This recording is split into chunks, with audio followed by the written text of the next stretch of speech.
morning, everyone. Welcome to all the EARTO members and partners to this EARTO annual conference in Valencia. We hope that you enjoyed the dinner yesterday, the marvelous dinner, and a special thanks to Reddit, to the Reddit network for hosting this conference and the incredible dinner yesterday in this beautiful city of Valencia and in this 25th anniversary of EARTO. EARTO represents the pool of more than 350 research and technology organizations of around 32 countries in the world. We are a key player in the RDNA ecosystem by accelerating innovation, reducing the risk and cost, and supporting the sustainable growth of big and small companies around Europe, in every corner of Europe, no matter the sector, no matter the need. And this is because we are collaborative organizations. We collaborate with industry, we collaborate with academia, we collaborate with public administrations, and we collaborate with each other. We are collaborative by design. Collaboration is probably the most important thing right now in the world. It's a key aspect. And this reminds me of something that I read some weeks ago. It was a book written by Eric Klein. And this was, he's an historian that is specialized in the Bronze Age. And the Bronze Age, 12th century before Christ, is a very special moment in the history of the world. Huge civilizations were growing and working together. We had the Egyptians creating the pyramids. We had the Hittites in Turkey, the Mycenaeans in Greece, the Minoics in Crete, Assyrian and Babylonics in Iran and Iraq. And they were developing together. They were growing together. But suddenly something happened. And nobody knows exactly what happened, but at the same time, all the civilizations collapsed. There are several theories about what happened at this moment, but not a clear explanation. Some say that probably it's because of climate change, because there was a volcano eruption. Some say it was because of a drought period. Some people say that it's because of the war against the people of the sea, even that nobody can say where they were coming from and how they were fighting so huge civilization.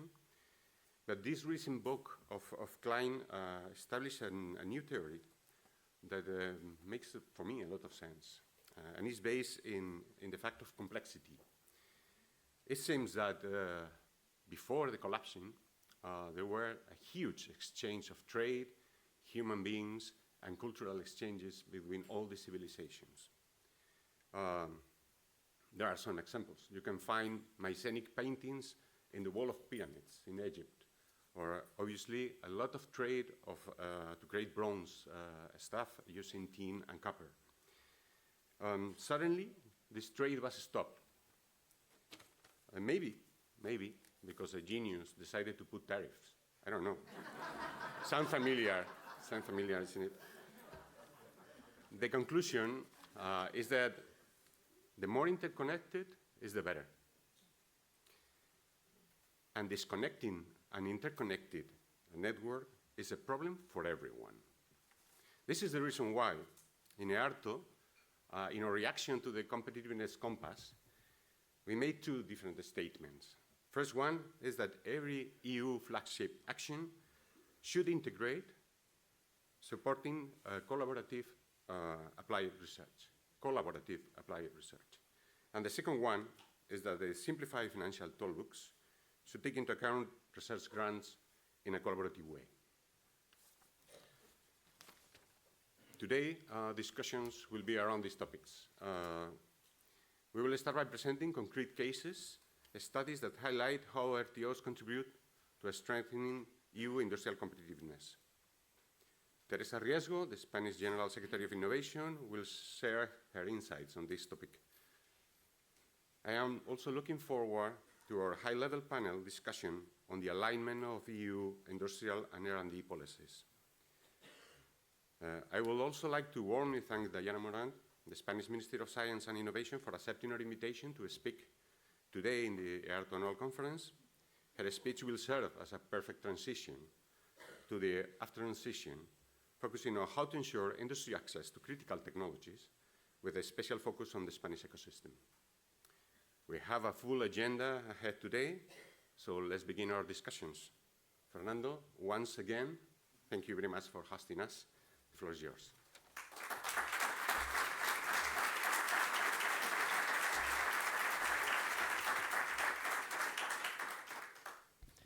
Okay, good morning, everyone. María José Catalá, Valencia City Mayor. Marian Cano, Regional Minister of Innovation, Industry, Commerce and Tourism. Jesús Valero, President EARTO, and François. Nice to meet you yesterday and 2 days ago.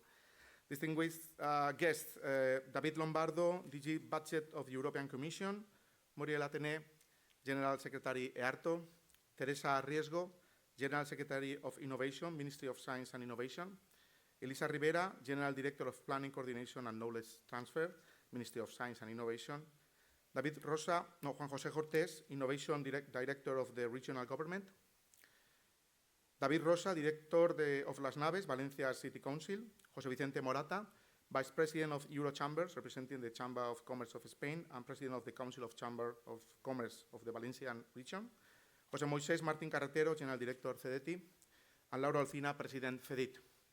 Managers and presidents of technology centers integrated in EARTO, companies, administrations, business federations, and social agents. It is a pleasure for me as president of FEDIT to welcome you to the EARTO annual conference, which is being held for the first time in Valencia, and we hope for many times, in the future. We are very pleased to have brought all 260 of you together today. Many thanks to EARTO for trusting us to organize this event, which is highly significant as it is the 25th annual conference. Thank you to Valencia City Council for its support for this initiative, and to the regional government for its support to the Reddit RTO's activity. We hope that you feel welcome in our city, a city of founders and business people, strongly committed to innovation and technology. As a result of our efforts, we recently became the European Green Capital in 2024. We were finalists in the European Capital of Innovation in 2022. We were the World Design Capital in 2022 and listed as a UNESCO Creative City in 2023. And year after year, we are at the top of the major rankings as one of the best cities in the world to live or to work. During our session today, we'll be enjoying a complete program under the motto, No EU Tech, No EU Competitiveness. We will learn in more detail about how our technology centers have been proven to be key elements in improving company competitiveness and people's life in Europe for many years. We'll be discussing the challenges of linking up EU industrial and RDI policies in the next framework program. And together, thanks to the viewpoints of several experts, we'll be analyzing the role of technology centers in ensuring better competitiveness in our industries, in line with the conclusions of the Draghi and Letta reports, which are, as you know, priority roadmaps for the EU. Why is this meeting in Valencia today so important? Because, as you know, we are living a key moment for the future of Europe. Our economy is growing far below than the United States and China economies. In addition, considering recent events, we should strive to lead in some of the major sectors, such as technology, energy, and defense. In the field of technology, none of the large corporations have their headquarters in Europe, and a large American and Chinese multinationals monopolize the technology industry throughout the value chain, from electronic components to app development companies, websites, and e-commerce. In the energy file, Europe has opted for cheap gas from Russia and some African countries, which has led to an economic recession. And in defense, the EU continues to depend on NATO, that is, the United States, to protect itself from external threats. Moreover, at the beginning of the year in Davos, EU weakness in productivity was also evident. The answer to explain this weakness is complex, but one thing is clear: a commitment to technology means business, investment, company growth, and social development. For this reason, meetings like this one in Valencia should allow us to create a roadmap together that will position us higher in the battle for balance and allow us to close the gap with our main competitors. Before starting on our program today, I would like to dedicate a few minutes to contextualize and better understand our network of 11 technology centers. Perhaps many of you don't know that you are in the region where the oldest technology centers in Spain began, over 50 years ago. It was in the early 70s when footwear exporting companies in the province of Alicante, in the south of our region, were facing difficulties when exporting to certain territories, so they joined together to create laboratories for joint product testing.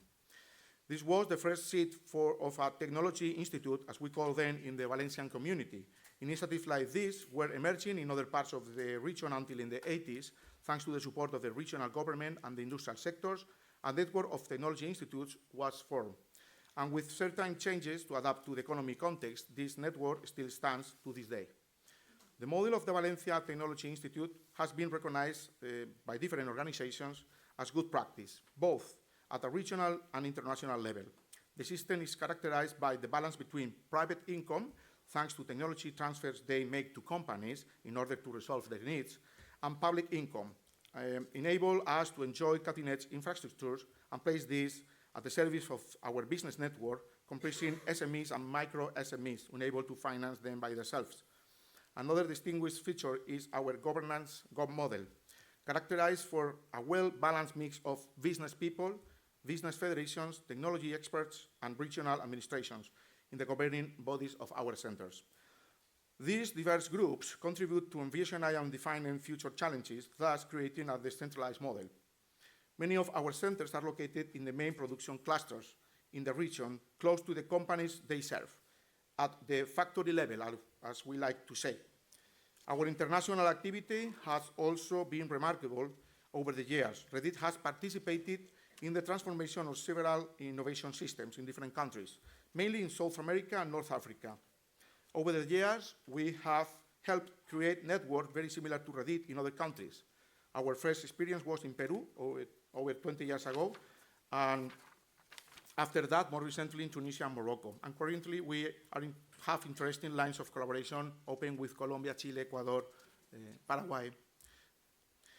Today, our technology centers are present on 5 continents, and our 2,000-plus professionals in the scientific technological field collaborate with over 40,000 companies every year, including multinationals from around the world, and with a special focus on SMEs. In fact, our centers are benchmark reference for 50% of the Spanish industrial fabric working with technology centers in Spain.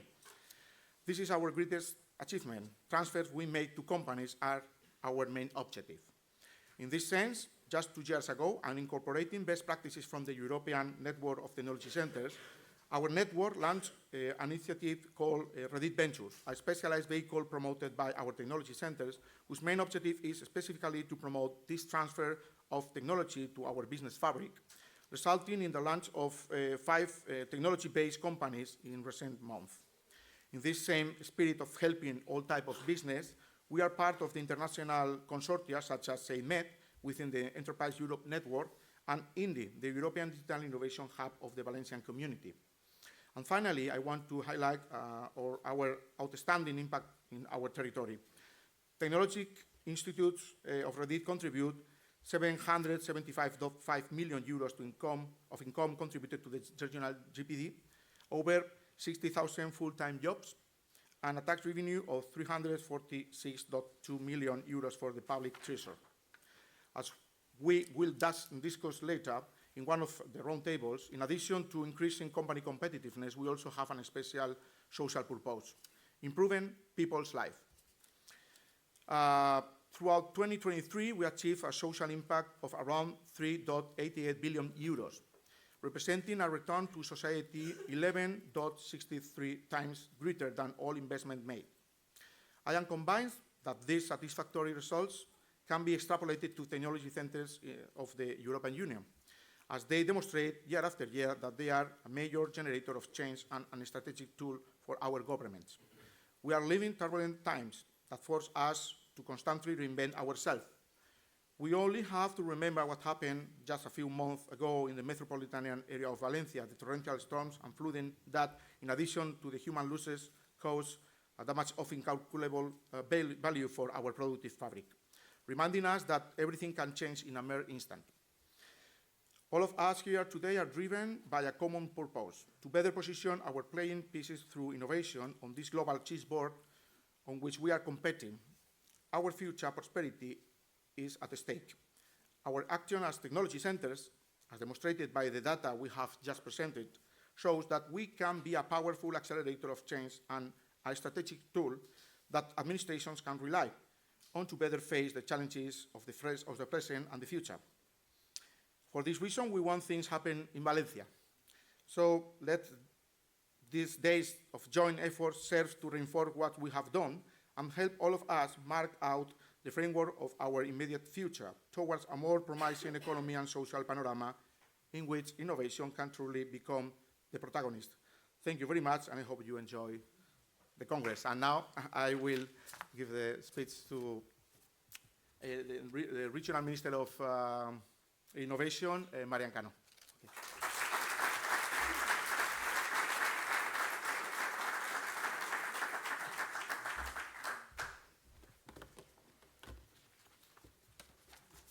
Mayor of Valencia, dear Maria Jose, President of EARTO, President of the EARTO, dear Muriel, Secretaria General de EARTO, Muriel, Secretaria de Estado, Directora General, Secretarios Autonómicos, Directores Generales, dear friends, ladies and gentlemen. It's an honor for me to welcome you today to the opening of these European Days on the importance of the technology industry for the competitiveness of the European Union. It is the first time that this conference takes place here in the Valencia region, and the second in Spain. This time is special because we are celebrating the 25th anniversary of EARTO. The European Association of Research and Technology promotes research and technology organizations and represents their interests in Europe. EARTO members represent 150,000 highly qualified researchers and engineers managing a wide range of technological infrastructures. First and foremost, I would like to highlight that innovation and technological advance drive productivity and economic expansion. New industries are developed, quality jobs are created, productivity is increased, and companies are allowed to access new markets. In these times of global uncertainty, we cannot ignore that the future and prosperity of all the regions that are part of the EU depend to a large extent on the progress we make in terms of technological industry and innovation. The success of our technology sector is largely due to the continuous innovation and investment in research and development. Therefore, public administration have the obligation to invest in R&D, to collaborate with the private sector and with other administration, universities, and governments to find synergies and share solutions and experiences. A sample of this collaboration is Reddit, a private non-profit association made up of the 11 technological institutes of Valencia region. The department I manage participates in the governing councils of the all 11 institutes. Today, Reddit is the main Spanish network supporting innovation in SME. 14,000 companies collaborate with Reddit every year. 50% of Spanish companies that work with a technological institute do so with those in the Valencia region. The social and environmental impact generated by Reddit here is over 3.3 billion. For every euro invested, the return is over 11 euros. This shows that it is an effective model for supporting R&D and business innovation. The government of Valencia region, which I am member of, takes support for startups, SMEs, and technological and innovative companies very seriously. According to the annual report on tech and innovative companies in Spain 2024, Valencia remains the third Spanish region in number of technology companies, only behind Catalonia and Madrid. The Valencia region is also, according to this report, the third region with the highest accumulated investment in technological startups between 2019 and 2023, with a cumulative investment of 747 million in 208 operations. But we must improve these values. We must ensure that our industry has access to innovation and technology, and we want them to keep in mind that these are two essential tools to achieve sustainability goals by enhancing efficiency, reducing waste, and enabling innovative solutions to complex environmental challenges. Digital transformation is a powerful enabler of sustainability, offering innovative solutions to some of the most pressing environmental challenges. By leveraging this technology, we can take significant steps towards a more sustainable and resilient future. Our government promotes all this through its public policies, but there is still a lot to do. Through various programs, we work across multiple sectors to ensure that technology is available for all, leaving no one behind, the private sectors and the citizen, without leaving out the public administration itself. We are creating attractive technology hubs for companies, research institutions, startups, and entrepreneurs working in advanced technology and digital business. We are providing grants to subsidize experimental development projects in the area of artificial intelligence and to promote the development of sectoral data spaces. And due to the commitment that our region has shown to innovation and research policy linked to sustainability, the European Commission awarded our region with the Regional Innovation Valley label, which we are very proud of. I would like to extend my sincere gratitude to the organizer, participants, and speakers who have made this event possible. Your presence here today highlights the critical role that technology plays in driving innovation, economic growth, and sustainable development across our continent. We need to work together to achieve all of our goals. Thank you very much.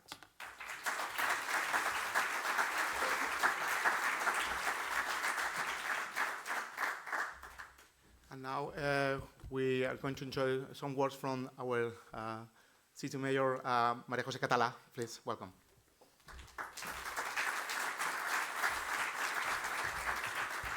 Good morning, everyone. It's a real pleasure to be here with you today.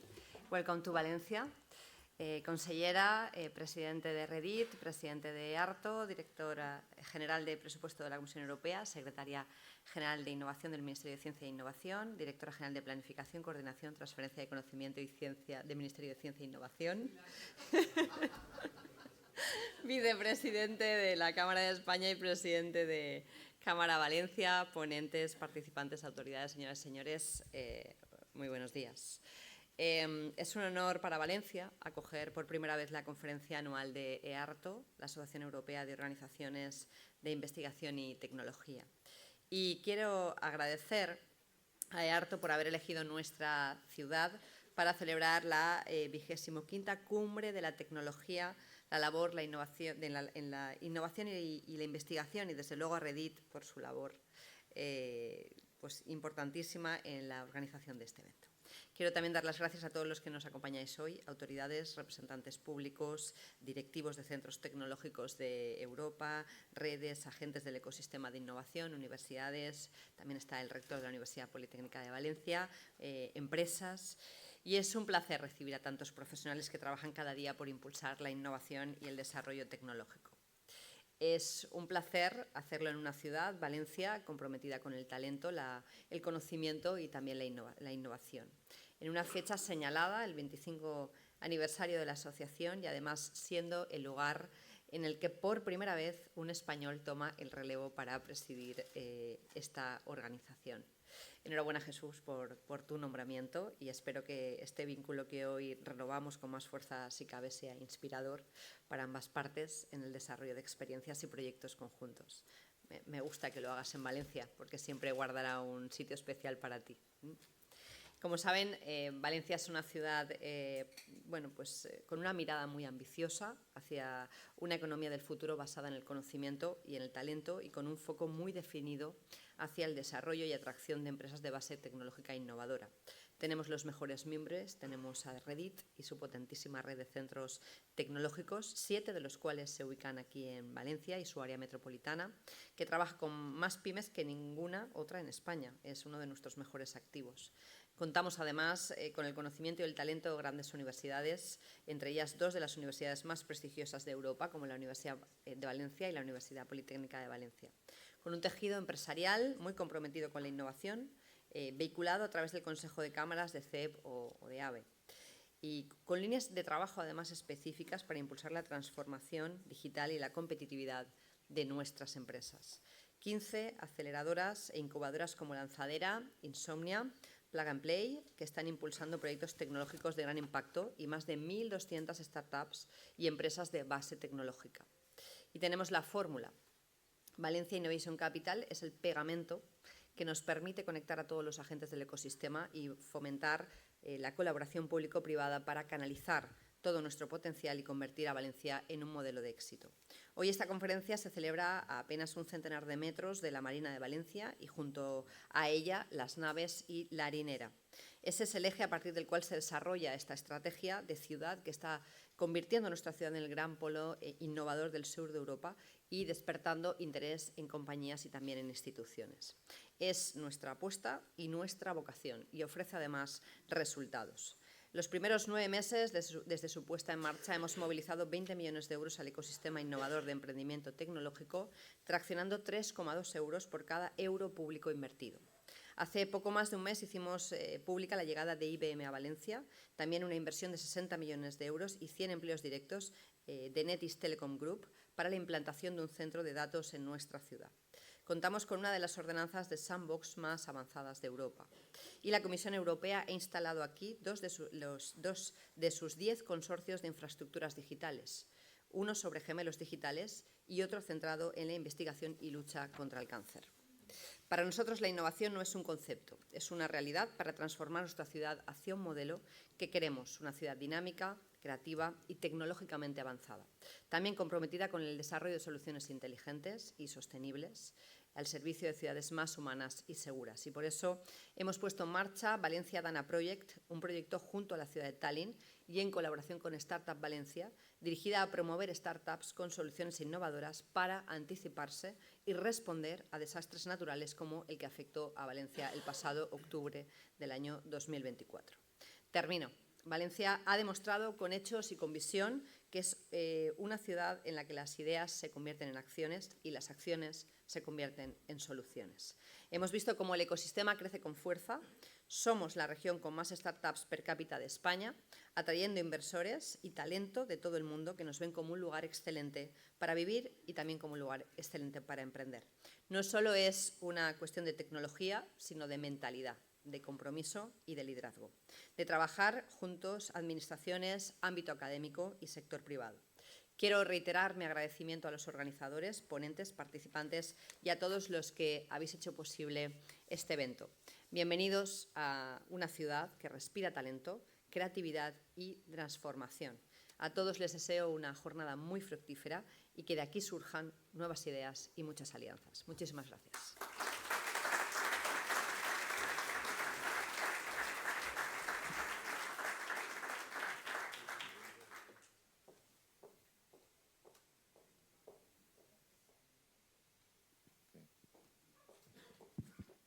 So, good morning everyone. I promise there will be no speech. I'm just in charge of moderating the next session. So, thanks to all our guests, and we were very honored to have all our distinguished Spanish hosts this morning. Thanks for your speeches and your encouraging words towards the role of EARTO. So we now start a session dedicated to, let's say, some success stories in a sense, to show what RTO can bring to competitiveness, can bring to growth and so on. So we have first an intervention of one of our Spanish colleagues and then 4 presentation by RTO from EARTO. So first I have to introduce Teresa Riesgo. She's Secretary General of Innovation in the Ministry in charge of Science and Innovation in Spain. So Teresa, the floor is yours, please.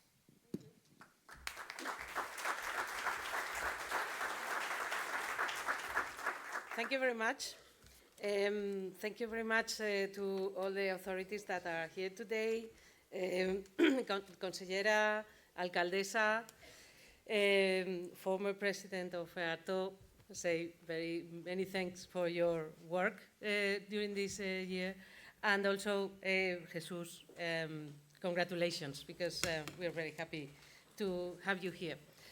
So, thank you very much for inviting me to give this speech, because I think this is happening in a, of course, very nice place. I say it's difficult. I say don't look through the window because you will have the temptation to go out, and you should stay here.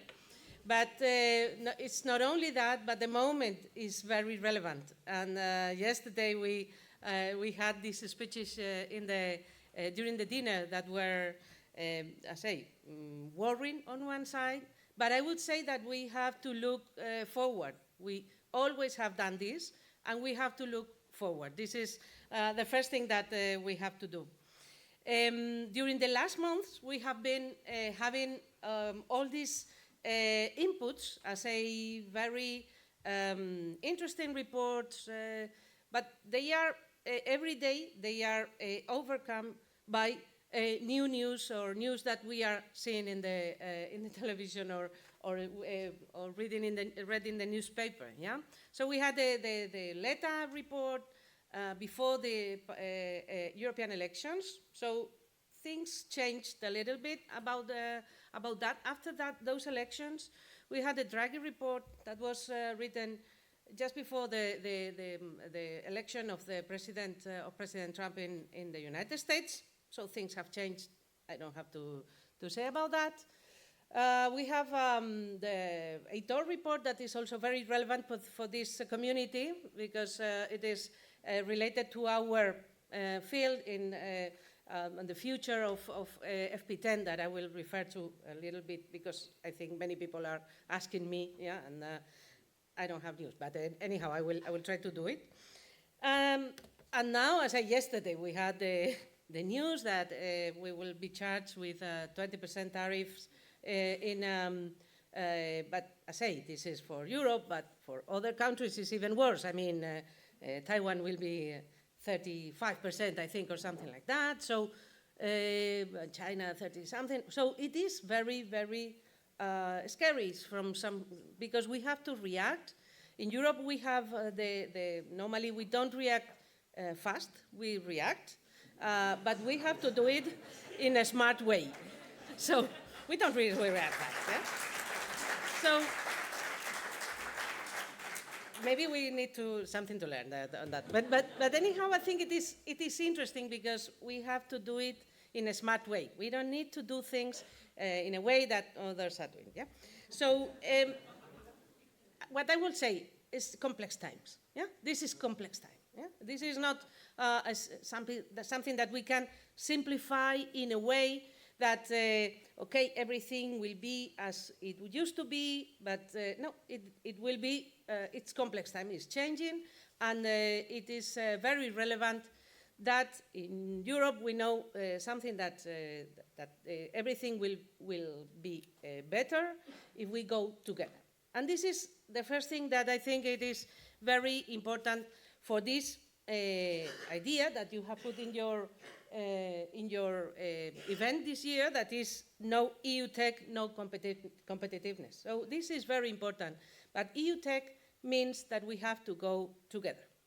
We don't have to compete among us. Yeah? There is a sentence, something that a Spanish anthropologist, that is his name, as he's a scientist, very well known here, that is called Eudald Carbonell, and he studied the evolution of species. Yeah? This is his main research line in Atapuerca, that is in a place near Burgos. It's very interesting what he says. But what he said, studying the evolution of human beings, is that competent individuals didn't compete. They cooperated. So this is very important. And this happened for the human evolution. Maybe we have to learn something from that. Yeah? So something that we have to do, I think, is cooperate. And EARTO is one of the key elements in technology, EU technology, for this cooperation. And this cooperation is therefore something that we need to do. I think that what we have seen, or what we have seen in your RTO community, is that this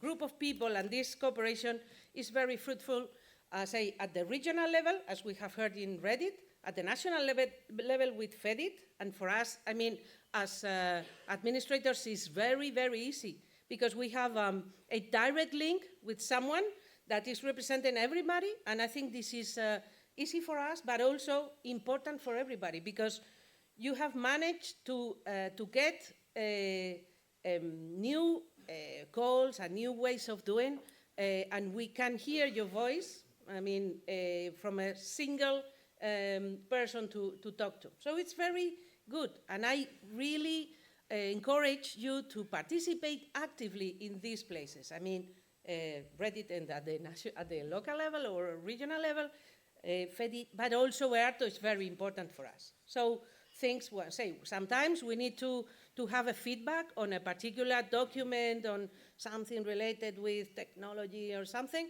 and we have a person to ask. We have someone to ask that is collectively representing everybody. So this is very important. And in Spain, RTOs are very important. I mean, we have more than 50 RTOs and represent, I say, I don't know, more than 10,000 professionals, which is very important. And it is very, I say the collective of RTOs is very important, both, I say, at the national, but also in the European level. Yeah, and this is the second part that I wanted to address. That is because we have, I say, the last document that I didn't mention is the competitiveness compass that has been discussed very much. Yeah, one thing that is very positive. The first thing that competitiveness compass puts in their priorities is innovation. So, as for the Secretary General of Innovation, this is good news. So, I have to say.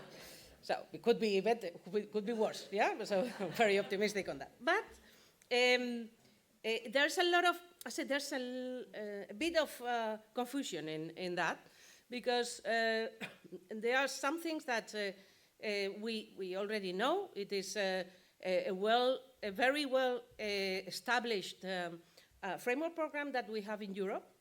I think that this is not the only well-established framework program for us, because we know it, but amazingly, there are other countries that are top level, I say, top players in innovation that want to join, yeah? I say, Korea, Switzerland, Israel, or Canada. I mean, many people are, or the UK, of course, they are associated partners in the program. So maybe there's something good in that, yeah? Because there are some other things that they don't want to join, yeah? Because they have to put a lot of money, yeah, for that. So things that are working, I say, let's change it, adapt it, put it where they have to be, but preserve the good things that are there. What is the situation now with FP10? It is not under negotiation, or at least this is what as far as I know, but this is under discussion. So we have the member states, we are writing position papers and things like that, I think they are public, so, and many associations have made also position papers for this, and I think this is under discussion, and there was the minister meeting in Warsaw 2 weeks ago or something like that, and there was a discussion on that is interesting, and of course we have our own opinion and our own discussion on that. And just to finish, I would like to say that we have challenges as well. I say it's not only external challenges, but we have internal challenges. We need to do an effort with talent. I say talent is very important.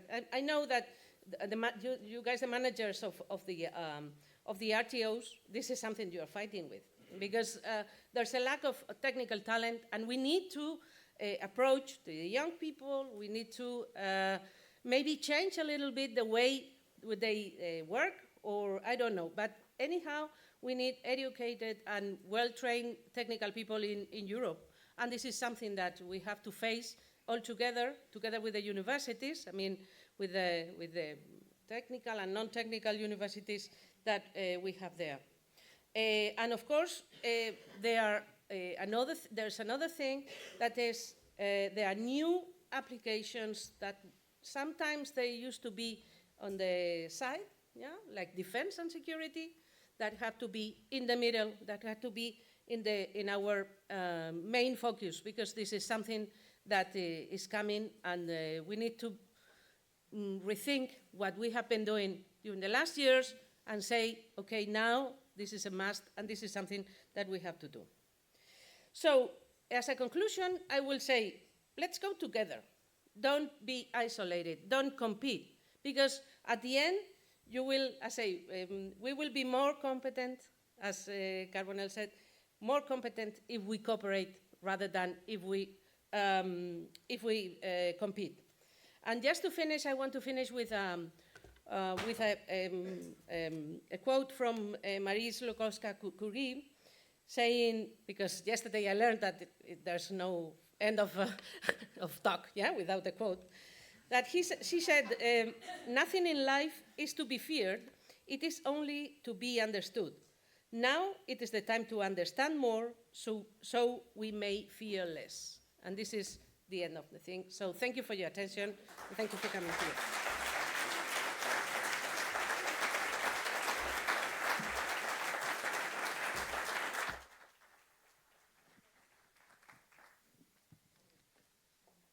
So thanks a lot to Teresa for her kind words, also for reminding us that we can be at the same time realistic and optimistic, which I think is important. And also, I think we all welcome a plea for partnership and cooperation as being probably the solution to many of our worries. So thanks for that. Now we will move to 4, let's say, case studies, one way or another, brought forward by 4 RTOs. So without any further delay, I have to introduce, and that's my pleasure to introduce, Alexandre Pochard.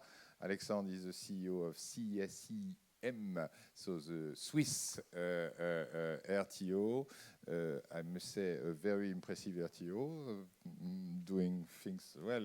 When I visited, I was so pleased to see all what they have been able to do, coming from, let's say, the clock industry and going to first-class technology all over the world. So, Alexandre, the floor is yours. I don't know where you want to. Thank you very much.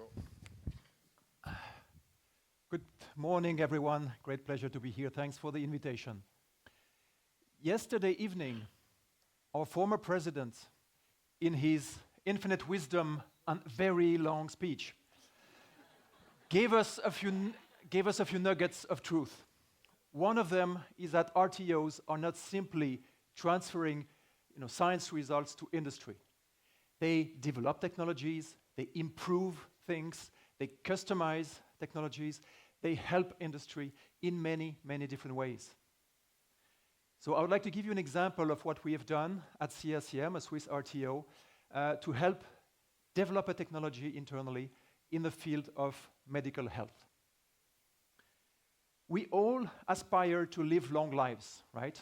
We would like to see our children, our grandchildren grow. We want to attend their weddings. We want to see them thrive. We want to have a good retirement and ideally die of old age in our beds. Now, to get there, we know the recipe, right? We should exercise, have a good diet, we should have enough sleep, we should socialize, we should avoid smoking. This is given. But more than that, there are other elements which are important. Now, let me ask you this. Among you, who has been diagnosed with hypertension? Please raise your hand if your blood pressure level is above 140/90. I see 3 or 4. Now, statistically, about, if I draw a line here, all of you here suffer from high blood pressure, right? Only you don't know it. In the US, it's 50% of the population suffering from high blood pressure. The problem is that at least half, and in this group it's even much more, or you don't dare to raise your hand, suffer from high blood pressure. And what is the impact? Well, it has a lot of negative impacts. from heart failures, strokes, arrhythmia, aneurysm, kidney failures, osteoporosis, the list is very long of all the issues you can have if you have a high blood pressure. So it is a huge health problem for society. It's estimated about 13% of all deaths worldwide are a result from high blood pressure. About 8 million people die yearly from high blood pressure. It's a silent killer because more than half of the people suffering from high blood pressure do not even know about it. I mentioned 40% of adults suffer from it, and the annual health cost is over 370 million. That's a huge problem for society. Now, how have we addressed this problem? How did we even just monitor that? Well, the techniques have not changed for over a century, right? It's the cuff that your doctor uses, or if you go to the pharmacy. It's very old technology. It's not very, it's precise, but it's not very comfortable. It's usually the measurement is not so good. It's not the Heisenberg principle, but it's the fact that you see the white coat, and maybe your heart pumps a bit faster because you're afraid of the measurement, or you're a bit stressed. And if you're in a hospital, you will have the arterial catheter. That's working quite well, but you have then wires. It's not very practical. So society, we're in 2025 for Christ's sake. We should do better than that, right? So we have been working at CSCM more than 15 years on an optical blood pressure measurement. And you can do it at the fingertip, at the wrist, on the chest, everywhere where you have blood vessels. Because high blood pressure means that blood is pushing through your arteries, through your blood vessels too much, and this is a health danger. Of course, the difficulty, you're not just measuring the heart rate, but you have to analyze very fine changes in that pattern in real time. So the way it was done was over 15 years of what we call deep tech that was developed in an RTO, not in a science environment. Started in 2004 and until 2017-18, when we could finally transfer to companies. Initially, large companies were not interested to fund this because they thought, no, it will never work. It took EU funding, initially for astronauts, then later for Formula One racers. In difficult situations, you just cannot have a cuff. You don't want to be bothering the Formula One driver with a cuff while he's driving. But this technique allowed that. And over time, more than 15 years, we developed these technologies. 35 patents were put there. Many clinical trials were done together with our partners. ISO certification for the whole process. And then in 2017 or so, we were able to transfer it to industry. We contacted the large companies, who were still not interested. So then we thought, let's launch startups. And we did 2 startups to exploit that. They kept going with the clinical studies, got an EARTO best impact delivered, second place in 2020, I believe. There's a huge market for that. It's about 2.4 billion in 25 for such devices, estimated to reach 4 billion in 2035. So the way it works, we have now launched 2 startups. One is Actia. It sells this tiny bracelet I'm wearing here. It's quite cheap, 240 euro. You can buy it, no fee, just one shot. And that measures your blood pressure continuously, day and night. And the night measurements are the best ones because they're very stable. And this is a CE-approved Class 2 medical device, just like your cuff. So it has the same certification as a normal cuff. The other one is biospectral. They use the LED and camera on your smartphone to make the measurement. 2 different approaches. The one on the left seems to be giving more market resonance. Also CE-approved Class 2 medical devices. If I take the first one, it's on the market since 2021, has been sold to over 80,000 customers using it. The vast majority prefer that solution over the traditional cuff. It makes it much easier to track your blood pressure. You can see when you're stressed, and I could measure that in periods, like in September when I prepare the budgets, I can see my blood pressure on average is higher. It has over 300 million blood pressure measurements. So it's a huge data bank, the largest data bank ever collected. And it does about 800 measurements per month, day and night. So that's what they do. Company has over 60 employees, rapidly developing, and we support them still in this journey. Second was Biospectral, same here, moving. They were funded with the Bill and Melinda Gates Foundation and many other institutions. So in the end, it's just one nice example of how 15 years of development were made in an RTO, not in a university, fine-tuned and then transferred to industry to fight a huge societal challenge with the impact I've mentioned in my introduction. It has also delivered impact, that means job creation, over 70, 80 jobs at the moment in Switzerland. Added value created in Europe. It's not a US tech. I can tell you many US companies approached us to transfer the tech to them. We said no, we want to push that and keep that in Europe. It's also part of our mission. And with positive societal impact, because these people like me wearing the bracelet can check their health pressure, blood pressure, and make adjustments if necessary, change your medication if that's a problem. And for those patients suffering from hypertension, it's a very easy to use solution. Just wear it, forget about it, maybe recharge it, of course, every 3-4 weeks, and then it's a very reliable device.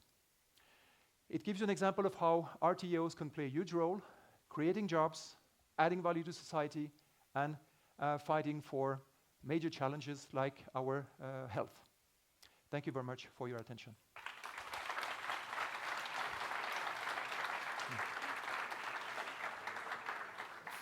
Thank you, Alexandre. I must say the beginning was a bit scary, but the end was the optimistic part. So we have time for 1 or 2 short question and answers. So please, if you have any question you want to ask to Alexandre, that's up to you now. Yeah, please. Very quick technical question, probably boring for the rest of the people, but it's measuring the instant variation of the blood. Is that correct? It Yes. doesn't push it. It doesn't push for pressure. No. It's an optical blood pressure monitoring, so-called OBPM, using pulse wave analytics. Not a specialist, I could not say any more on that. But it's just at the back, it's just an LED and a photodiode. It's very basic. You could have it on any other device, like this watch, or this ring that is also connected. The thing is, the magic is in the analytics, in the algorithm treating these pulse waves. And you have to be able to monitor them in a very well-controlled manner. It's people are moving all the time, so it's a harsh environment. Temperature is changing, so it's not easy to extract the right features at the right time to give the good measurements. But in the end, it does several measurements every minute, and so every hour you will have at least 5-7 data points, and on average you can really check and follow your blood pressure.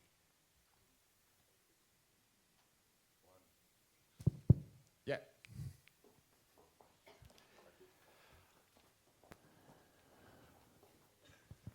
Thank you. I'm Vincent from Sintef in Norway, and thank you for a beautiful presentation. Great impact. I'm just wondering, a philosophical question. You said we were approached by US investors, probably companies, and you said you have a mission to develop technology in Switzerland, Europe. Yes. Are we arriving at a stage where we're saying we will not collaborate with companies out of Europe? Are we, as RTOs and collaborative researchers, where are we coming? And we are lucky to have friends from Taiwan and Brazil, and we want more of those. So where are we? Yes. Very good question. Thank you for it. I first should say that the startups like Actia, they got funded through US companies. They spent a lot of time trying to raise funds in Switzerland first, then in Europe, the CEO, I mentioned that recently, spent over 1 year talking to a lot of investors in Europe, and none was fast enough to move. So finally, he called a VC in Silicon Valley, The next week, the VC was in Switzerland to assess the company, and the next week, he had the funding he needed. So this is another problem highlighted in the Draghi report. Scale-up funds are missing in Europe, and I know many startup companies in Switzerland struggling to raise their funds, and so then they go to the US. So this is one thing. And with regard to the exploitation of the company, of course, we work with everyone worldwide. We have zero problem with that, quite the opposite. About 40% of our revenues, of our industry revenues, come from abroad. Also the US, Asia, and so on. So we welcome that, obviously. But since we have launched our own startups, we might as well give them the best possible ground for their development. And so therefore, we at least want to see them grow and get successful before we give the tech to everybody else. Because if we give it to a GAFAM, you can obviously think that the startups will die very soon. So we try to give them an edge and have them develop the tech and the market. Thank you very much, Alexandre, for It was a pleasure. this illuminating presentation. So we'll move to our next speaker, who is Raro Caro from Inestec in Portugal. And if I remember correctly, one of the award winner of the Innovation Award of EARTO 2024. So the floor is yours. Thank you. Good morning. So François, you are invited to come to Inestec as soon as you can, so that you can also have very nice things to say about us the next time that you introduce us. So I have a quote for the end. I was thinking about that, so that's also a promise. And so I would like to thank EARTO for the opportunity to present to you, and to thank Reddit for the hospitality and for organizing this wonderful conference. Actually, Alexandre's presentation was kind of the inspiration for the one that I'm going to do. And so the blueprint of what I'm going to present is very similar. So it's also an entrepreneurial pathway for technology to competitiveness impact. It's not the only pathway.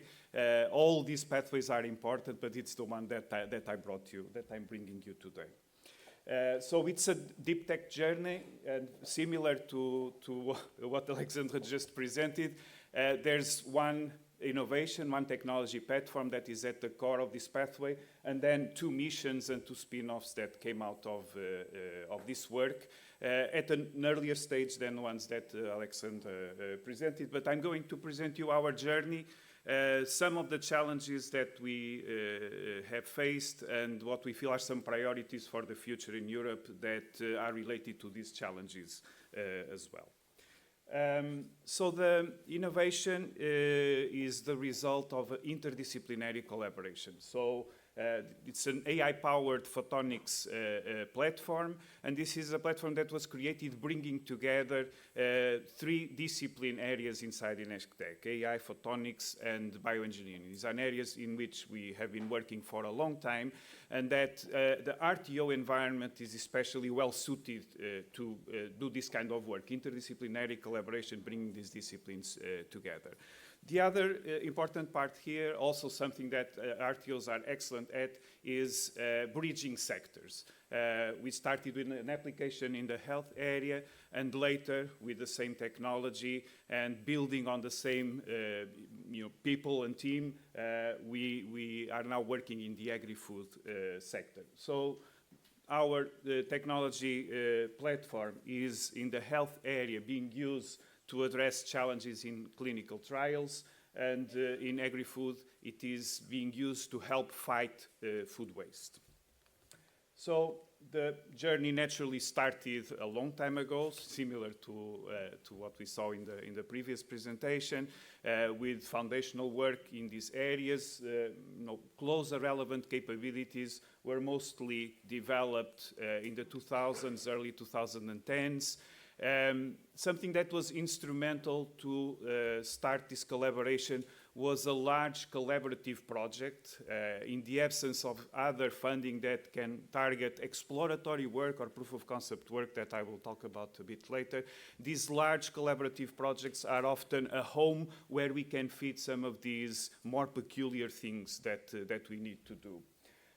So at a certain stage, this collaboration evolved to a stronger fit and alignment between the teams. A PhD student that was co-supervised by people in these different teams was instrumental in bringing them together in alignment and integration. So all of this was essentially supported by national funding.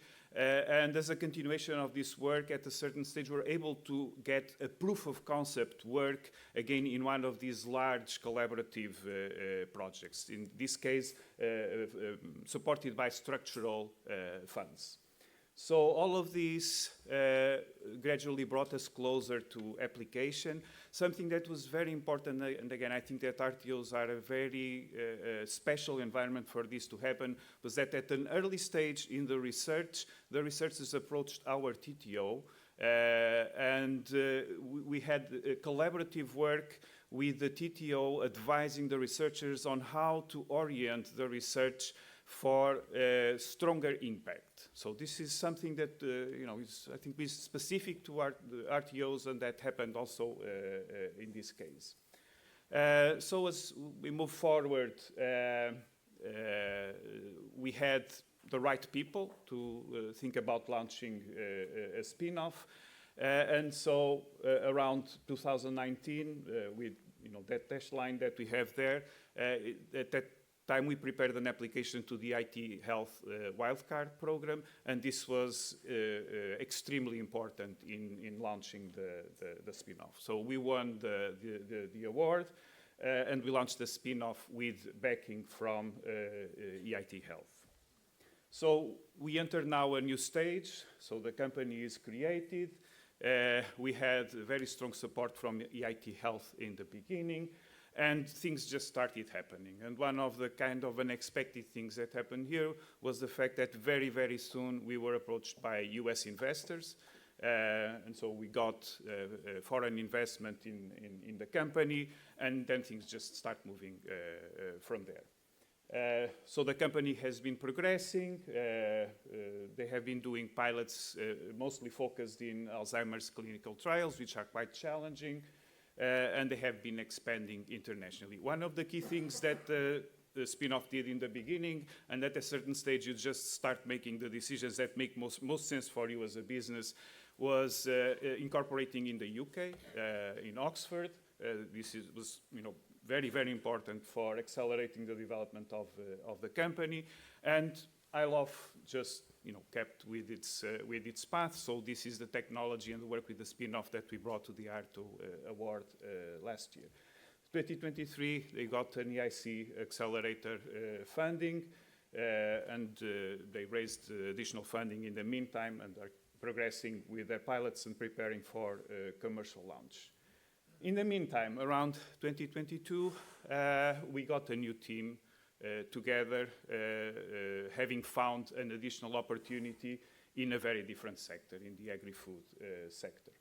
So the team did some work validating the opportunity in this area. We transferred the technology.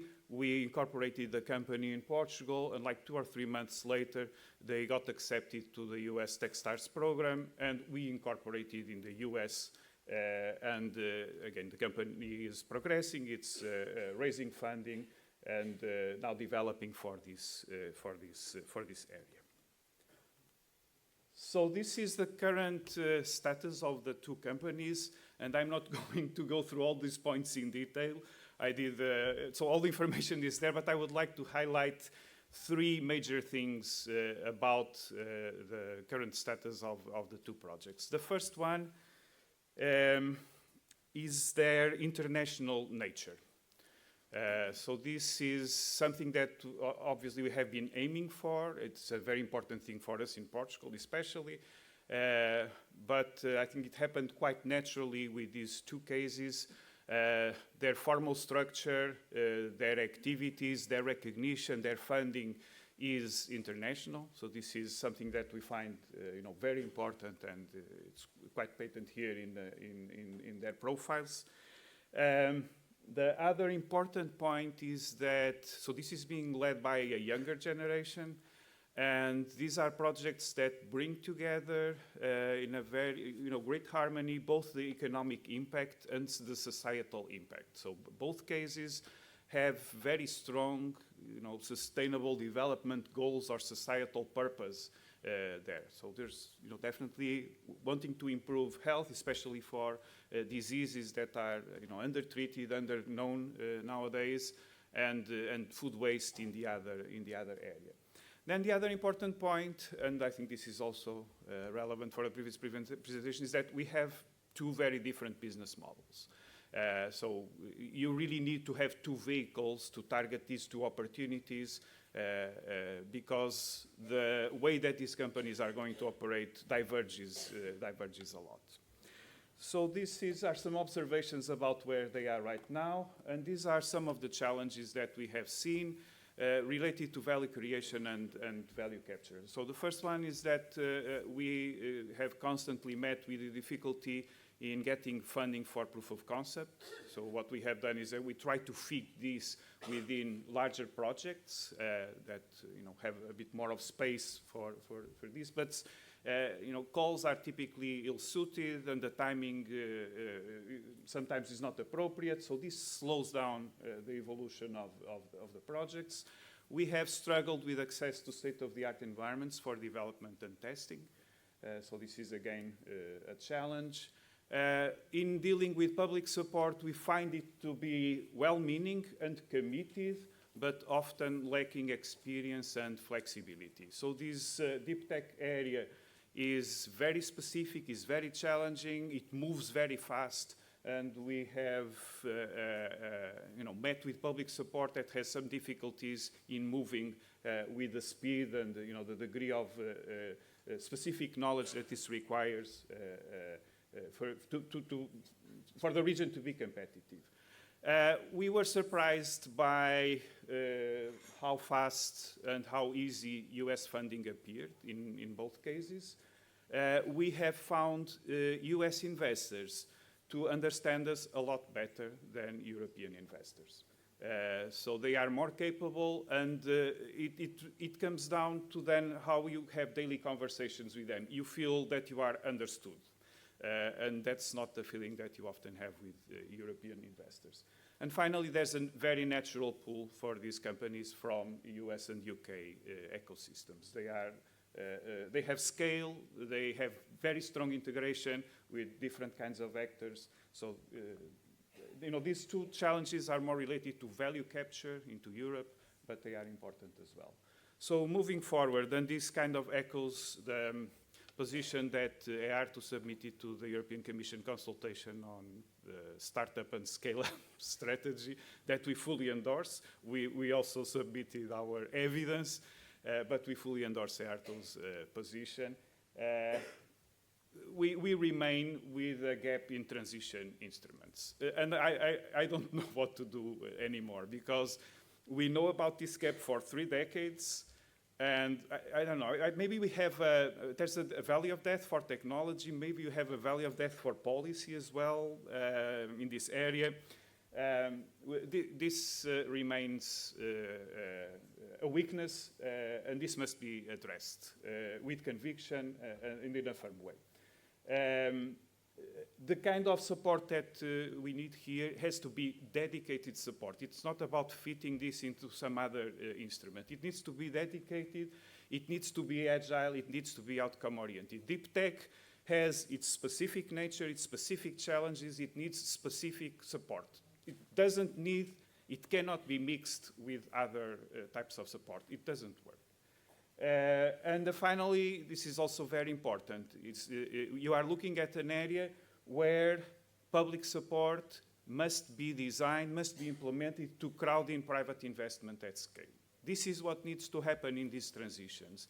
So there must be a firm conviction and firm action from the public side in working towards this. So to close, and before the final quote, We fully endorse EARTO's position, and especially the role that RTOs can have in boosting support for deep tech ventures. EARTO suggests a number of things, so it's not just working with our own spin-offs, as is the case here, but working with the deep tech ventures in general. There's a lot of value that RTOs can bring to that mission. So the final quote. My favorite phrase in this area is an African proverb that I heard from Hillary Clinton, who I miss, when she was the Secretary of State. I don't remember exactly the context, but she mentioned an African proverb that says that it takes a whole village to raise a child. And the same applies here. That's my motto since I started working in this area. It takes a whole village to raise a deep tech venture, and RTOs are especially well suited and skilled at bringing together actors as a village. So that's my final quote.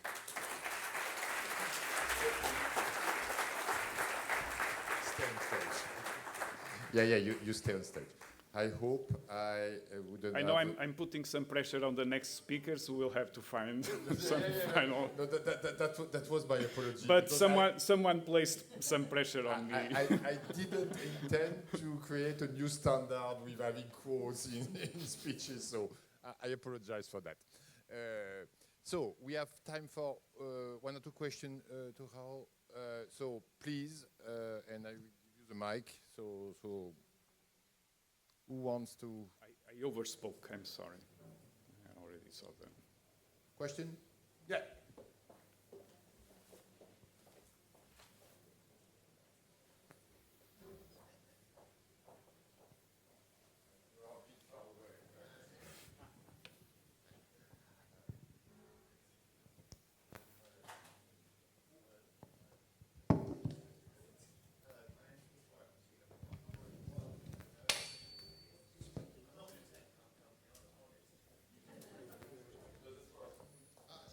Is that better?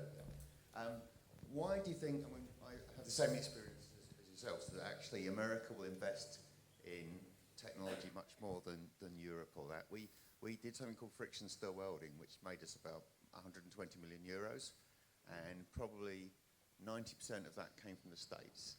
Korea invested in it, China invested in it, Europe not at all. It's used by Boeing greatly, NASA use our technology. You know, we work with Airbus, but they wouldn't take the technology on. So the Europeans wouldn't take it on. The Americans took that. I mean, sort of an observation really that we seem to be much more risk averse in Europe. I hear what you say about the UK. You've got Oxford and Cambridge, which are very, and we're actually based in Cambridge, and it's a huge centre of innovation. And the Americans actually have all put innovation centres like you have in Oxford and Cambridge, because that's where the ideas come from. They want to jump in it. Microsoft have got a big centre in Cambridge. But, you know, I think I agree, we need a mindset change in Europe to actually exploit what we do so well. I cannot agree more. That's the only thing that I can say. Any other one? Yeah.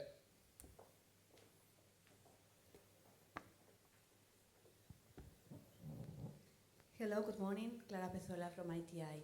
My question is a bit about the innovation cycle process, about the duration, because in the both examples that we have seen here today is around 20-25 years for the whole innovation cycle. How do you think we can reduce this time to market from this for this deep technology? With some of the suggestions that I had there. You need to understand that these are specific areas with specific needs, and you need to have specific, dedicated, tailored support for this.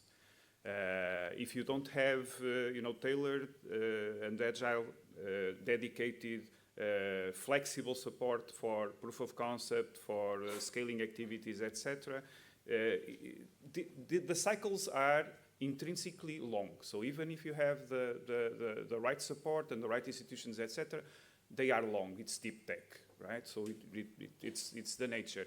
But if you don't have this kind of dedicated support that is aware of where these projects really do need support and what kind of support they need there and what configuration. It needs to be agile, it needs to be flexible, it needs to be outcome driven, it needs to be dedicated and really expert support, then it takes a lot longer. Thanks a lot.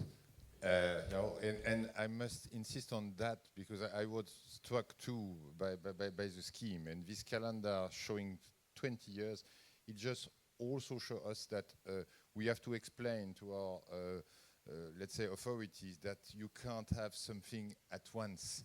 And when you want to succeed in the field of deep tech, you need some enduring efforts, and we all have the same kind of example in our own organization, so that was nicely explained and illustrated. So now I have to move to our third speaker, so that's Camilla from, so again, I didn't visit, unfortunately, Norse for the time being, but Camilla Stoltenberg is from the CEO of Norse from Norway.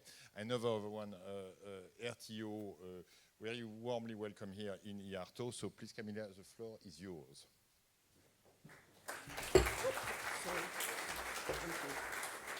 I can see it. Good day, and thank you for inviting me here. I also want to thank all the organizers. I am also going to tell stories that are actually longer than the existence of NORSE, the research institute that I am CEO of. NORSE was established in 2018 as a merger between 8 different institutes across Norway. I think that was a wise decision, but luckily some of those who came in had much longer histories, up to 100 years back from now on. So together we have been able to develop several cases of successes that I've been asked to present here today. And I will jump into those 3. The cases are called Enlive, Gexcon, and Sailbuoy. The first case is Enlive. Do I use this? There it is. Yeah.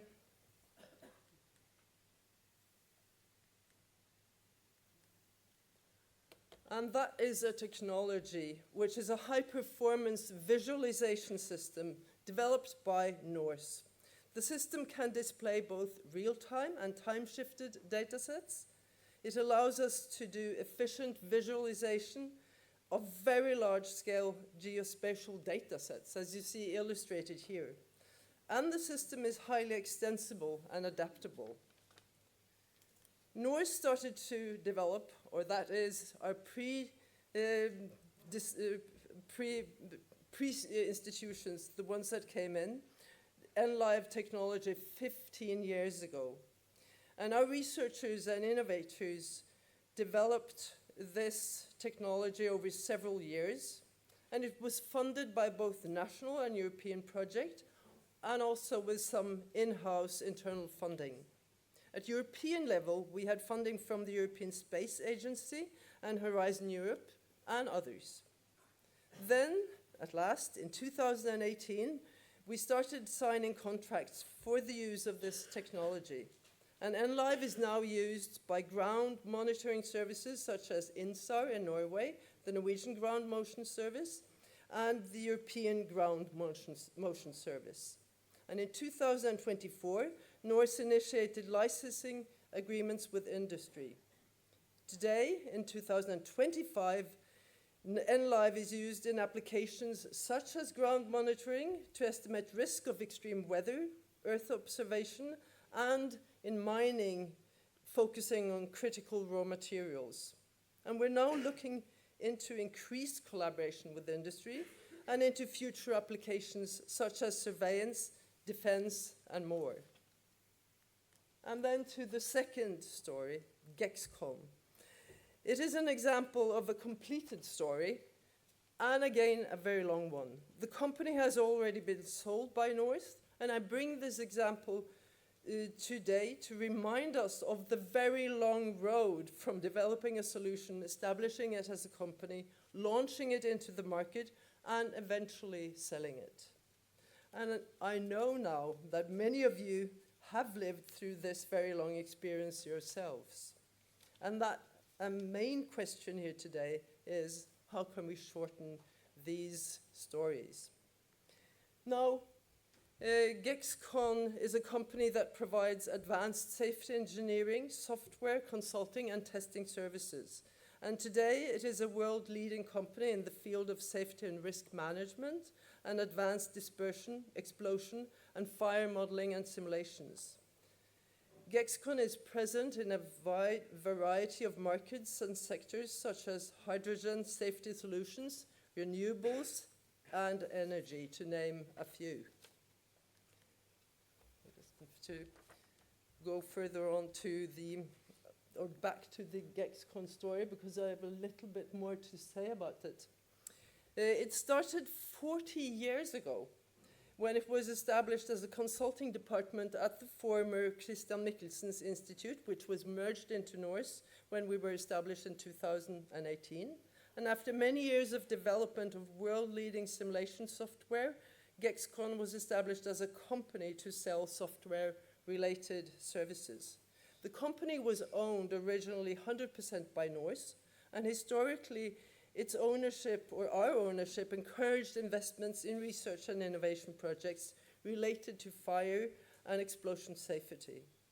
Later, in year 2000, 25 years ago, Norse's safety department, including R&D and labs, merged with GEXCON. It was from 2008 to 2019 that GEXCON experienced a strong European and worldwide market expansion in countries such as the US, India, Australia, France, and the Netherlands. And in 2020, consolidated revenues for GEXCON were 16 million euros, and the company employed a total of 150 people. And in 2021, GEXCON was sold by Norse to Longship, a private equity investor. So that illustrates the point that has already been made by my predecessor up here. And then to the third and last example, the Sail Buoy. It is an example of a technology developed by Norse again, which has spinned off and which is still into early phases of market expansion. So the Sail Buoy is an unmanned surface vessel, a USV, that complements research vessels gathering oceanographic and meteorological data in an eco-friendly manner using wind power for propulsion. The Sail Buoy can be used for a wide variety of ocean applications, from measuring ocean and atmospheric parameters to tracking oil spills or acting as a communication relay station for subsea instrumentation. The technology is 100% emission-free. In addition, Sail Buoy can be deployed in high-risk environments, such as during severe storms, in polar regions, or in areas affected by toxic spills, without the need for human presence. This significantly reduces the risk of injury and fatalities associated with manned missions. Sail Buoy started 20 years ago as a technology developed by Norse, and our researchers worked many years on a wide variety of successful missions and sea trials. For example, to assess accuracy and performance in varying wind and current conditions, or to acquire data. In 2014, offshore sensing was established as a spin-off of Norse after continuous upgrades with sensors, data transmission systems, etc., and milestones were achieved. And in 2022, the company slowly started market expansion, which is where we are today. To date, the offshore sensing company employs 5 people. Today, this technology is used in research, climate, mapping, surveillance, and in a variety of maritime applications. And the company plans to expand further towards offshore and military applications. So that ends the three stories. And I had planned to put on the last slide to show the importance of collaborative research. And I will say a few words about collaboration, because I think that collaboration with industry is important, collaboration with the public sector is important, and policymakers, but perhaps more collaboration between us is equally important. And we need to explore that, particularly today, with the changing geopolitical situation and the need for stronger collaborations within Europe and within the countries in Europe and between them. And lastly, I cannot resist asking a few questions to you all, and to Astrid particularly. Should we establish a way of talking about what's happening as a consequence of the new US policies? How will they affect us? How do they affect us already? At Norse, we are already experiencing that meteorological data are not accessible, and we cannot do our climate models the way we are used to. And we do not know whether those data will reappear. We do not know where they are. And those examples are now many from many different fields. So should we speak about that and discuss how to relate to it and what to do with it, with each other? That's my last question. But I'm not going to quote anyone, but I will return to the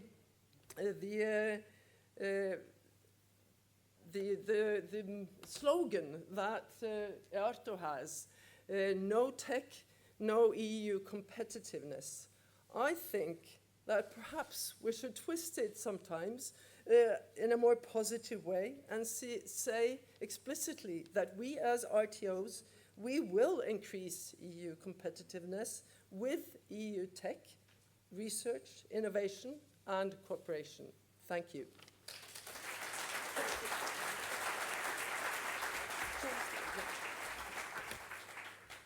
Thanks, Camilla, for this insightful presentation. So we have time for one or two questions, as for the previous speakers. So please, just have to manifest yourself.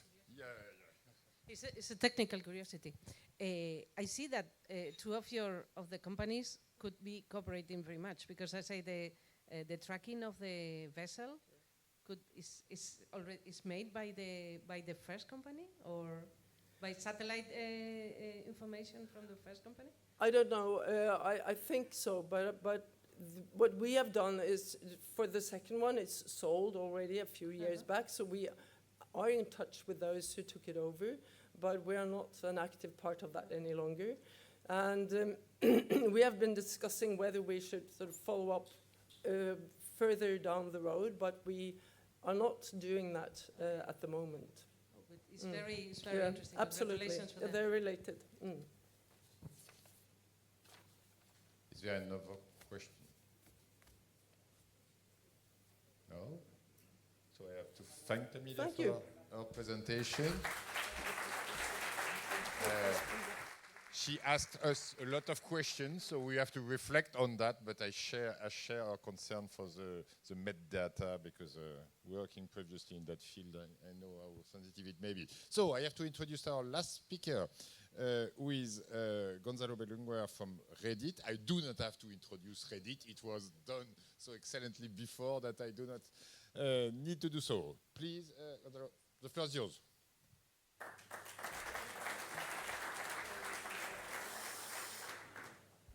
Good morning. Welcome to the last day of EARTO's annual conference. It's a pleasure receiving in Valencia. My purpose for this presentation is sharing with you a call to action. Ask ourselves about what can we do for the future of Europe, and above all, let's make it possible. After 3 days addressing new challenges about the future of Europe, it's time to ask ourselves this question: what is our individual, real, and tangible contribution to the Europe competitiveness? In our case, I would like to share with you two cases, two projects. The first one is related with our triple bottom line, or social impact above all. And in the second case, I would like to explain, to share with you some experience about how we create new industrial sector based on technology as a part of our contribution to increase the competitiveness in Valencian community. Beyond our economic impact as a contribution to the regional GDP, to our impact in sales customers, tax impact, even the more than 600 million return from European and national programs to our region. In 2021, based on an experience of the Plastic Technological Institute and Plus, in that moment, in 2021, we adopted the SROI, social return or investment, as a methodology to assess our social impact in our region. This methodology, SROI, allows us measure, this is an international methodology to measure the social impact. It allows us quantify our effect on different stakeholders, and above all, quantify in monetary terms what is the social impact of Reddit in Valencian region. It helps to monitor, quantify, and visualize the social impact of the 11 RTOs of Reddit in their interaction with different stakeholders, society, clients, people, institutions, through different activities that appear on the stream. In 2023, last year, the Reddit achieved a social impact of almost 4,000 million euros. That means for every euro invested in that period of time, we got a social impact of more than 11 euros. Not bad. But if you analyze this number by stakeholders, you can observe that their interactions mainly focus on society, 34%, and above all clients, 57%. In terms of SDGs, Sustainable Development Goals, in 2023, the social impact of Reddit was higher than 1,000 million euros, focusing mainly in innovation, industry, infrastructure, SDG, economic growth, SDG, and finally in responsible production and consumption. During the period of time we developed this project, 2021 until 2023, the investment by Reddit RTOs increased by 60%, while our social impact surged more than 71%. The question is enough? For us, obviously no, because higher this indicator is, greater our contribution to improve the quality of life of people, of citizens, will be. When we are talking about social impact, we are talking about the future of my daughters, your children, our families, at the end, the future of all of us we want. And we can get it if we want working together as, for example, EARTO. And the second project I would like to share with you is related with our contribution to increase the competitiveness of our region, developing new industrial sector based on technology. This is how our investment vehicle, Reddit Ventures, came about. In addition to the traditional tech transfer way, with these current KPIs, more than 14,000 clients, almost 6,000 associated members, thousands and thousands of the R&D projects developed every year, even the more than 150 million euro return from European and national programs.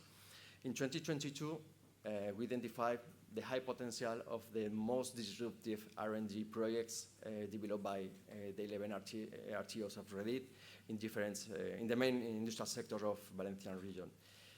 But really, the story of Reddit Ventures began in that moment, in 2018.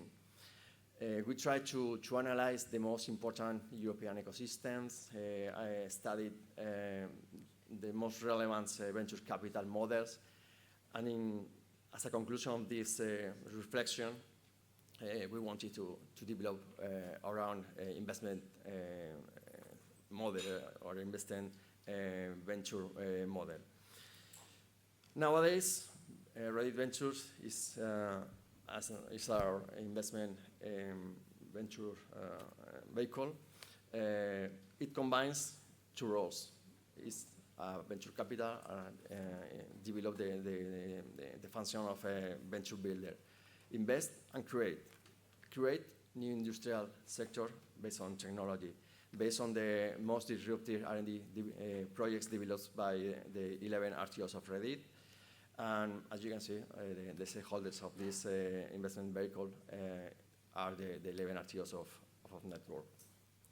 Nowadays, Reddit Venture is a private, independent, and professionalized managed entity. And I confess you that our investment thesis is not intended to be permanent in the different spin-offs that develop. We want to open the process. We want to open the investment process among our associated members. More than 6,000 companies, mainly SMEs, that is the typical industrial context of our region.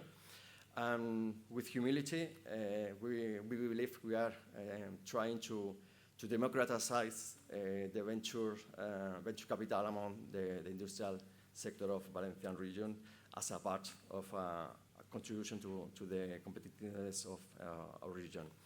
In fact, last year in 2023, we set up the investment club of Reddit Ventures to get this goal, democratize, open the investment process between our industrial companies. Just 2 years later, it's a pleasure to share with you the first 5 spin-offs that, thanks to Reddit Venture, were a reality. Different initiatives, different spin-offs working in different industrial sectors: health tech, aerospace, automotive, ceramic. It doesn't matter. But the most important is just only 2 years later, they are addressing current challenges as prostate cancer detection, optimization of industrial processes, develop new materials. But as you know, the question is enough? Obviously, for us, no. It's clearly, the answer is no, because nowadays continue working in new potential assets. We are working to define and developing new business cases, and the most important, and it's real. We are creating new jobs. We are our contribution to the competitiveness of our region, creating new industrial sector based on technology, and the most important, we are working to improve the quality of life of our citizens. Quantifying social impact, investing, and building a new tech industry are just 2 projects developed by Reddit, with one thing in common. We are making of our lands, Valencia, Basque Country, France, Italy, Taiwan, Canada, it doesn't matter. We are creating lands with future, with opportunities for next generation, and for us is the most important. In conclusion, if we want to achieve the European competitiveness, we should work together as members of this great ecosystem that represent EARTO. And as I showed you with you at the beginning, no EU tech, no EU competitiveness without RTOs at value solutions. Thank you for your attentions. A special thanks for Françoise, Muriel, Natalie, Khadija, and the rest of the team of EARTO for choosing Valencia to celebrate this special birthday with us. On the other hand, I would like thank you to Reddit team for making possible. And finally, Jesus, congratulations on your Senate appointment. Thank you very much.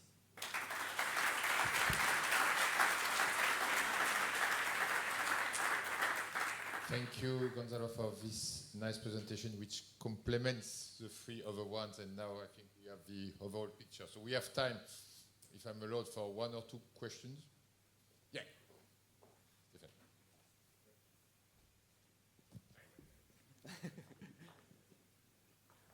My name is Steven Su from Taiwan EARTO. I really appreciate that your presentation, especially about the SRI. In Taiwan, we have been doing a lot of these study in trying to measure ROI, SRI for EARTO as an RTO and also for TSMC as one of our earlier spin-offs. But one of the questions I would like to ask your experience is the time factor. So for example, when we study foundry and also LED, I think the period of time does not kick off until like a first decade or second decade. So in the measurement that you have shown, just curious, how do you deal with the time factor? Obviously, it's important. In our case, in both cases, the time analysis is short. In the case of social impact, is 3 years. But probably when we analyze next years, we can observe the dimension and the important effect that agents as Reddit or the rest of RTOs impact in society. In our case, we believe the importance of this contribution, this analysis to demand public administration and new ways, new strategies to impact finally in the quality of life of people. Time is a factor. I try to share with you the first conclusions on a new way that I started 2 or 3 years ago.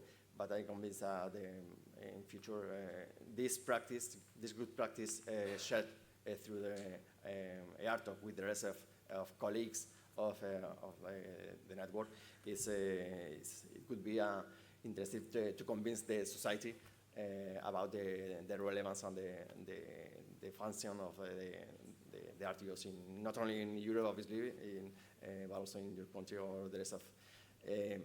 We need to convince the rest of the world, the rest of society, the relevance of meetings like this, for example. 23,000 million euros are in this room. But who knows? If you go there, outside of this room, nobody knows the importance of work to improve their life. It's the goal for all of us. I think that was a very good and nice conclusion. So we are a bit late, so I have to thank Gonzalo for his presentation and I think his optimistic view. So you're nearing the coffee break. I want to thank all our 5 speakers, Teresa, and all our 4 RTOs. I guess what we can learn from their presentation is that we need some long-term approach, because deep tech that's not done in one day. We coined the term Death Valley of policies, and I think we have to reflect on that. And finally, also, how we can attract our own investors without selling our subsidiary startups and so on to American investors, even if venture capital is working well there. So now you are at the end of that session. Thanks to all of you. Coffee break, and You reconvene in 20 minutes. I'm overly generous. 20 minutes. Thanks.